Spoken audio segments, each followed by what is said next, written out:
So when we think food and booze here in Korea, top of the list is kimchi, fried chicken, and of course soju. But there's a whole new booze segment that's sweeping across the nation. It's Makegeolli.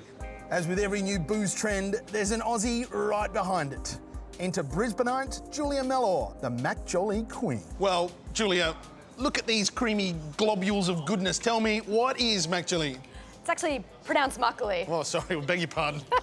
Makgeolli is actually one of Korea's representative Korean alcohols. It's actually one of the first stages of making soju, if you've had soju before. Right. So have a taste and tell me what you think. Oh, wow, that's really unique, isn't it? It's kind of creamy, but it's got a real acid line to it. It's got a bit of banana-ness to it as well. Yeah, fresh filtered makgeolli often has a bit of a banana flavour to it, but it does change throughout its shelf life. So these are samples of each shelf life. So why don't you try another one and see what you think? Hey, so makgeolli is right at the cutting edge of food fashion right now. It's super cool, it's hip, it's happening. It is. Why haven't we seen much of it in Oz? You can get it in Australia, but unfortunately the stuff in Australia is pasteurised because the beauty of makgeolli is that it's fresh and it's live. So in order to get really good Korean traditional makgeolli, you have to come to Korea. Well, it's impossible. Sounds like a good excuse to get here. I'm still a little unsure. How do we actually make it?